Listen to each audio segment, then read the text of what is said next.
Hello दोस्तों, अभी फ़िलहाल हम CCS यूनिवर्सिटी मेरठ से आए हैं, डिपार्टमेंट ऑफ माइक्रोबायोलॉजी से। और अब हम, क्योंकि ये एजुकेशनल टूर है, तो हम DGRE DRDO में जाएंगे, जो कि जियो इन्फॉर्मेटिक्स की लैब है। और ये सभी मेडिकल माइक्रोबायोलॉजी के स्टूडेंट हैं। वहाँ पे जो साइक्रोफिलिक जो बैक्टीरिया बेसिकली जो कम टेम्परेचर पे ग्रो करते हैं, उनका आइसोलेशन भी होता है। और कुछ इंफॉर्मेशन टेक्नोलॉजी है इस तरह की कि वो बताते हैं कि यहाँ पे एनवायरनमेंट में किस तरीके से माइक्रोब्स ग्रो करते हैं, और भी जो टेक्निक्स हैं वो उस चीज़ों को बताते हैं। तो हमने अपना टूर यहीं के लिए प्लान किया था। और आप लोगों को कैसा लग रहा है? बहुत अच्छा लग रहा है। Yes. तो अभी DRDO जाने के लिए एक्साइटेड है? Yes, sir. ठीक है, तो अब हम चलते हैं DRDO। तो वहाँ पे जो भी हम सीखेंगे उसी भी इस वीडियो में हम बताएंगे।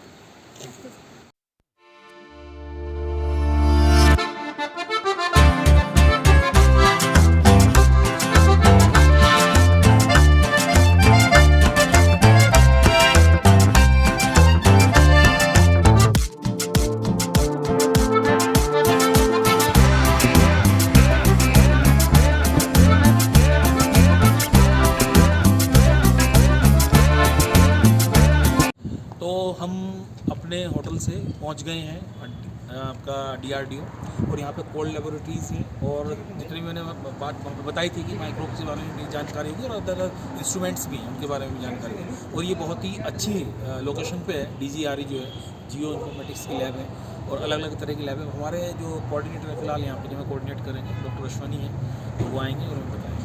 तो हम चलेंगे लैब पे।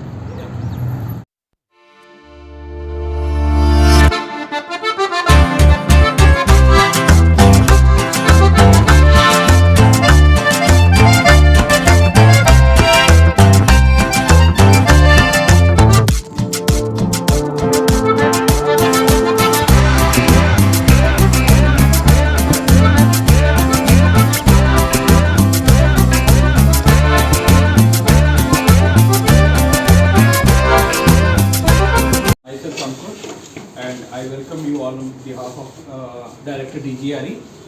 Hope you are enjoying your trip at this place. Yes, sir. Rajat, live? Pen drive में live? So I'll keep my talk bilingual. I'll keep interchanging between English and Hindi. Hope you are comfortable. As जैसे कि मुझे बताया गया है, you are from medical background. Yes, sir. We are from medical microbiology basically. All are medical microbiologists. Okay. And from Department of Microbiology, Chaudhary चरण Singh university Meerut. और ये अंकुर जी हैं एज ए साइंटिस्ट स्नो। तो आज आपको बताएंगे कि जो भी रिसर्च इन्होंने की है, जो इनका क्योंकि एकदम तो आप सारी चीज़ नहीं सीख सकते, तो जो इनका एक्सपीरियंस है, चलो ओवरव्यू में आपको बता देंगे, जब आपको एक कहानी बना के सुना देंगे। Yes. प्रेस आप इंग्लिश में पढ़ते ही हैं। डॉक्यूमेंट तो बड़ा लंबा है, लेकिन एक पेज में या दो पेज में Summary. लिखो। एक जो हमारा नेचुरल डिजास्टर्स आप लोग जानते हैं, जैसे अर्थक्वेक हो गया, आपका सुनामी हो गया, आपका फायर हैजार्ड हो गया, फॉरेस्ट फायर हो गई, लैंडस्लाइड्स हो गए। लेकिन एक ये अलग तरह का एक नेचुरल हैजार्ड है जिसमें लोगों ने कम सुना होता है, या जिसने सुना भी होता है तो उसके मन में जो होता है, उसको जो पता होता है वो एक रेलेवेंट ट्रूथ नहीं होता है, एक फैक्ट जैसा होता है। मैंने उससे सुना, उसने किसी और से सुना, कहानी की तरह आगे बढ़ता गया, लेकिन उसमें ट्रुथ जो है वो बड़ा कम होता है। तो उस चीज़ को बोल देते हैं एवलांच। आप में से शायद किसी ने ये वर्ड सुना हो। वैसे साइंस के स्टूडेंट्स ने कहाँ सुना था कि एवलांच ब्रेक डाउन करके आता है, break down, sudden break down. तो ये एवलांच क्या होता है, इस स्नो बाउंड एरियाज में आता है। तो जहाँ भी स्नो होती है और स्लोप पे होती है, तो वो अपने आप को रिटेन नहीं कर पाती है स्लोप पे। क्यों? क्योंकि उसको ग्रेविटेशनल पुल लग रहा होता है, वो नीचे सारी स्लाइड होती है। लेकिन फिल्मों में जो हमारा एक नोशन होता है स्नो का, कि एक हार्मलेस सी चीज़ है, मस्ती करने की चीज़ है, खेलने की चीज़ है, ये किसी को हार्म नहीं कर सकती। लेकिन जब ये एवलांच आता है तो इस बड़ा डिज़ास्टर्स फॉर्म लेता है। उसके रास्ते में जो भी चीज़ आएगी, चाहे किसी की बिल्डिंग है, चाहे सड़क है, या खुद ह्यूमन बींग्स हैं, या किसी ने कोई ऑर्चर्ड लगा के रखा है, तो वो सारा कुछ डिस्ट्रॉय हो जाता है। तो ये तो है एवलांच। अभी हमारे सिनेरियो में कैसे जो है ये इम्पॉर्टेंट बन जाता है। सिनेरियो में ऐसे इम्पॉर्टेंट बन जाता है कि जो हमारा हिमालयन रीजन है, उसकी बाउंड्रीज जो हैं डिफरेंट नेशंस के साथ लगती हैं। पाकिस्तान के साथ, चाइना के साथ, ठीक है, नॉर्थ ईस्ट में चाइना के साथ, और इधर जो है वेस्टर्न हिमालयस में ये पाकिस्तान के साथ लगती हैं। अब होता क्या है कि जब विंटर्स आती हैं तो एक फॉलोड कन्वेंशन क्या होता है कि उधर की आर्मीज जो होती हैं वो उस एरिया को वोकेट कर देती है, क्योंकि टेम्परेचर जो है वो सब जीरो में चले जाते हैं, से -20 -30, तो वहाँ सस्टेन करना जो है वो हर किसी के लिए मुश्किल हो जाता है। तो वहाँ के बंदे भी जो उनके सोल्जर्स हैं वो भी पीछे वापस आ जाते हैं, रिट्रीट कर लेते हैं, और हमारे इंडियन सोल्जर्स भी रिट्रीट कर जाते हैं। तो उसकी जो एक कहानी और है कि जैसे कारगिल में क्या हुआ था कि दिखाने के लिए वो भी वापस चले गए, हम भी चले आए, लेकिन उन्होंने क्या किया कि वो फिर दोबारा वापस आ गए और उन्होंने हायर अप्रोचेज जो है वो गेन कर ली एक्सेस। जब समर्स में हमारे लोग जाना वापस हमारे फौजी जाने लगे तो क्या हुआ, फिर फाइट हुई और फिर हमने उनको डिफीट करके पीछे भगा दिया, लेकिन ह्यूमन लॉस हुआ, रिसोर्सेज लॉस हुआ, इतना कंट्री का पैसा गया।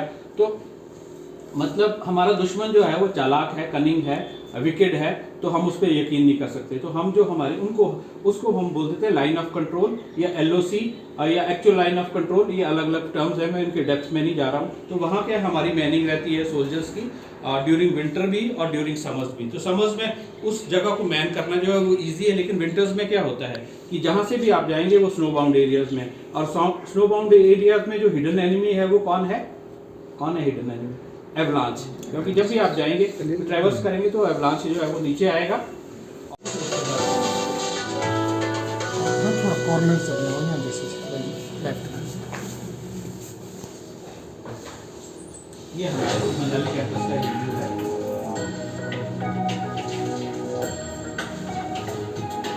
तो चंडीगढ़ ऑफिस है हमारा। The Himalayas in India अंकुर साहब थोड़ा is सा a आगे world होगा, of beauty, थोड़ा सा with endless stretches of sky-kissing peaks, ravenous valleys, gushing streams, green canopies, इसका मोबाइल आ रहा है, and a wide variety of flora and क्या fauna. मोबाइल आ रहा है, बस A beautiful and scenic ये मॉडल है एवलांच का। जैसे एवलांच थोड़ा सा आगे मैं जाऊंगा।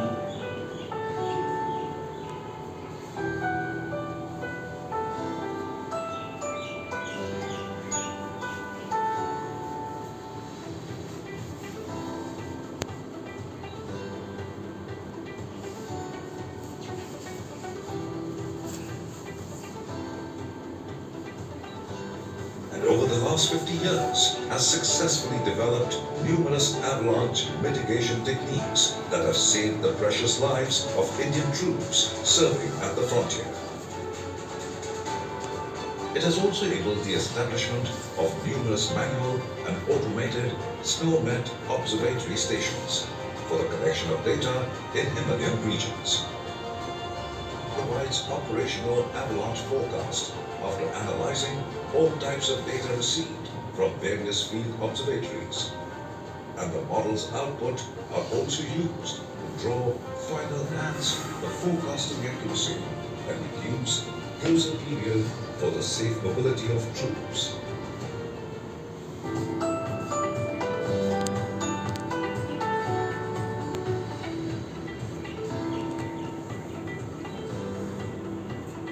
Mechanics of avalanche formation and its dynamics, etc.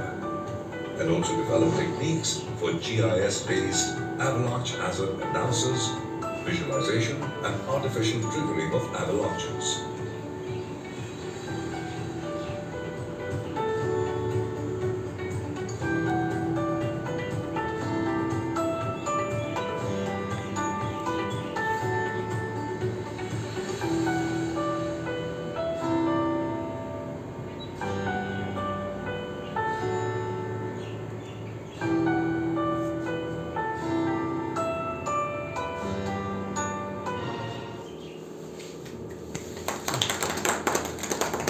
तो अब आप लोग समझ चुके होंगे ओवरव्यू में, लेकिन फिर भी आपको मतलब बिल्कुल फॉर्मली बताने के लिए कि दो एजेंसीज हैं, एक है ये DGRE और एक उसका यूज़र है। यूज़र कौन है?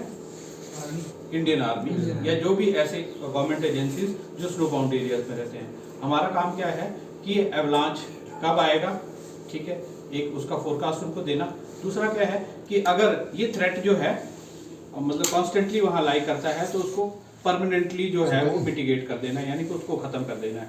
तो उसको हम बोलते हैं इंजीनियरिंग सॉल्यूशंस प्रोवाइड करना। जैसे आपने देखा होगा कि यहाँ कुछ टनल्स टाइप के बने थे, कुछ शेड्स टाइप के बने थे और सड़क भी थी, तो उनको हम क्या बोल देते हैं स्नो गैलरीज। वो कहाँ बनाई जाती हैं कि जहाँ हमें पता है ये हमारा रोड जो है ऑफ नेशनल इम्पोर्टेंस है, तो यहाँ से हमारी ट्रैफिक जो है विंटर्स में भी थ्रू रहनी चाहिए।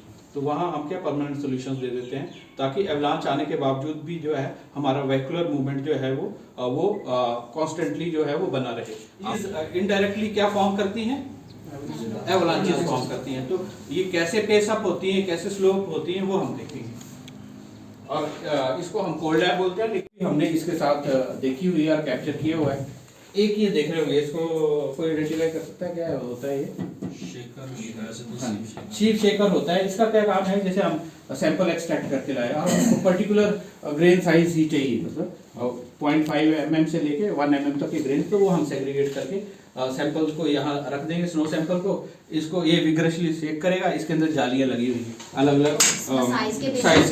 हाँ, तो सबसे नीचे वाली, सबसे छोटे वाली नीचे लगा देते हैं, सबसे ऊपर वाली ऊपर लगा देते हैं। फिर जैसे 0.5 से यहाँ है 600, तो वो ग्रेन्स यहाँ इस वाली में जमा हो जाएंगे जिनका ग्रेन साइज 500 से 0.5 mm से 0.6 mm के बीच में होगा। फिर हम किसी सैंपल प्रेपरेशन में उस ग्रेन्स को यूज कर लेंगे। तो ये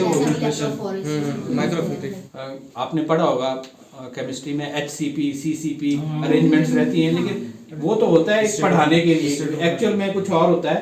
पर वही कि हॉलोनेस कितनी इंक्रीज हुई है वो चीज़ हम पढ़ते हैं। अच्छा सर, आपके यहाँ जो है स्नो से मैंने सुना था कि माइक्रोब्स को भी आइसोलेट कर रहे हैं, तो वो पिथौरागढ़ में लैब आपके यहाँ नहीं, हमारे पास जो है वो वाली चीज़ नहीं है। हमारा तो वही है कि भाई ये मेटामॉर्फिज्म का रेट क्या है और ये जो पर्टिकुलर स्नो है एक पर्टिकुलर टेम्परेचर पे कितना स्ट्रेस स्ट्रेन बियर कर सकती है स्नो एज अ मटेरियल। अगर हम सैंपल कलेक्ट करके करना चाहें मतलब माइक्रोब के लिए, तो हमें क्या करना चाहिए? सैंपल किस तरह कलेक्ट करें?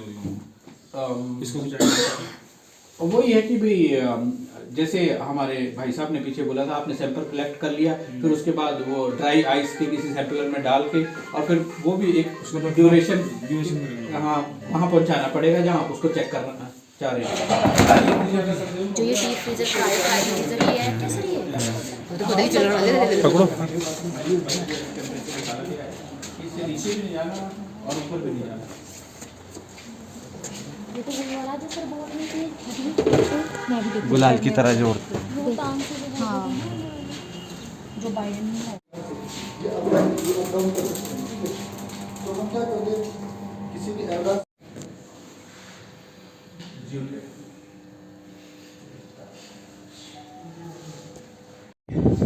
तो आज हमारा जो है DRDO में जियो इन्फॉर्मेटिक्स की लैब थी, उसमें हमारा जो एजुकेशनल टूर था वो पूरा हो गया और सभी जो बच्चे हैं उन सभी स्टूडेंट्स ने 2 घंटे जो है इन लोगों ने हमें बताया नेचुरल डिजास्टर के बारे में। और दूसरी चीज़ ये भी है कि नेशनल एजुकेशन पॉलिसी के तहत जो चल रहा है कि इंटरडिसिप्लिन करें हम, तो वही मैंने सोच के इनको यहाँ पे लाया था।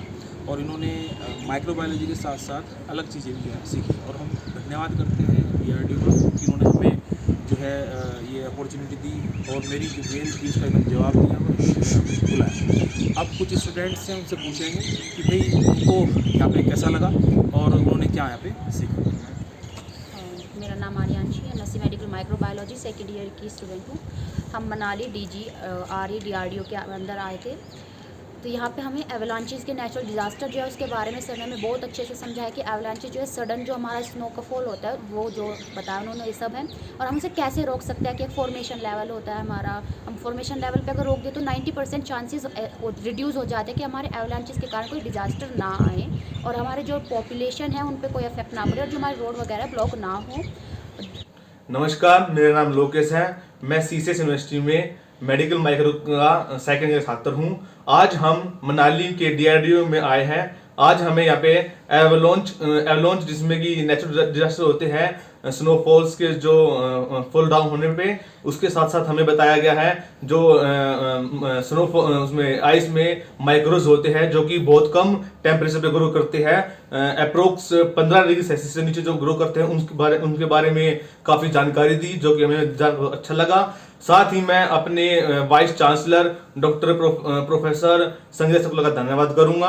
साथ ही मेरे एचओडी जितेंद्र कुमार सर का धन्यवाद, डॉक्टर जितेंद्र कुमार सर का धन्यवाद करूंगा। और साथ ही हमारे जिनकी काफ़ी हेल्प से हम यहाँ पर तक आ पाए, हमारे favourite doctor Dev Kumar sir का धन्यवाद करूंगा, जिनके कारण हमारी ये एजुकेशन टूर सक्सेसफुल हो पाया। धन्यवाद। हेलो, मेरा नाम अनुराग कुमार है। मैं चौधरी चरण सिंह यूनिवर्सिटी का मेडिकल माइक्रो सेकेंड ईयर का छात्र हूं और मैं यहां पर ये DRDO मनाली में आया हूं, जो कि हमारी एक एजुकेशनल टूर थी। और यहां पे मुझे जो सिखाया गया वो हमें नेचुरल डिजास्टर के बारे में बताया गया और जो माइक्रोब्स हैं जो लो टेम्परेचर पे ग्रो करें उसके बारे में हमें बताया गया, कैसे आइसोलेशन होगा उसका और कैसे हम उसके बारे में जान पाएंगे, आइडेंटिफाई कैसे करेंगे, उसके बारे में बताएगा। और इस टूर के लिए मैं तहे दिल से शुक्रिया अदा करना चाहता हूँ ऑनरेबल वाइस चांसलर का।